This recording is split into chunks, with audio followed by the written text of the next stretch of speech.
आप देख रहे हैं पुलिस वाला वेब न्यूज और मैं हूं आपके साथ हर्षिता मिश्रा। पिछले दिनों मौसम में अचानक हुए बदलाव और तेज बारिश के साथ आए आंधी तूफान ने जिले भर में कहर बरपाया। लगातार बारिश से खड़ी धान की फसल बुरी तरह से प्रभावित हुई है। खेतों में पक चुकी धान कटने के बाद दोबारा उगने लगी है, जिससे किसानों को भारी नुकसान झेलना पड़ रहा है। किसानों का कहना है कि उन्होंने कर्ज लेकर धान की फसल बोई थी, लेकिन अब हालत यह है कि मूलधन भी निकलना मुश्किल हो गया। इसी मांग को लेकर आज बड़ी संख्या में किसान कलेक्ट्रेट पहुंचे और अपनी समस्या अधिकारियों के सामने रखी।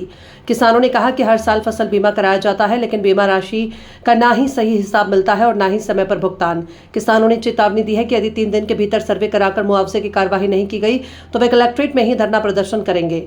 इतना ही नहीं, किसान फसल बीमा की पारदर्शी प्रक्रिया और तत्काल भुगतान की भी मांग कर रहे हैं। इधर किसानों की समस्या सुनते हुए अपर कलेक्टर सरोधन सिंह ने ज्ञापन लिया और आश्वासन दिया कि मामले को जल्द शासन स्तर तक भेजा जाएगा और नियमानुसार कार्यवाही की जाएगी। शहडोल जिला का प्रशासन जो है किसानों के साथ में आंख मिचौली कर रहा है। इस समय जो है असमय बारिश सबको दिख रहा है। लगातार 28 तारीख से बारिश हो रही है।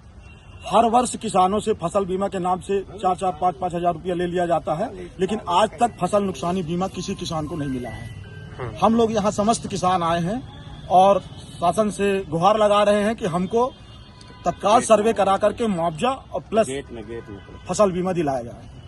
ठीक, क्या कारण है?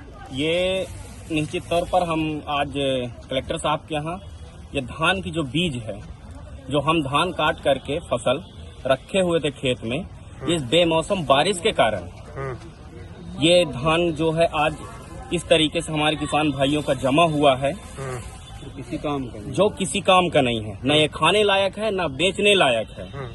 इसी को लेकर के हम आज कलेक्टर साहब से मिलने के लिए आए हैं और निश्चित तौर पर यहाँ से मिल करके ही जाएंगे। क्या मांगे हैं, क्या चाहते हैं इसके? निश्चित तौर पर हम यही हमारी मांगे होगा कि जो अनाज का बीमा है वो बीमा हमें दिया जाए और मुआवजे की राशि दी जाए।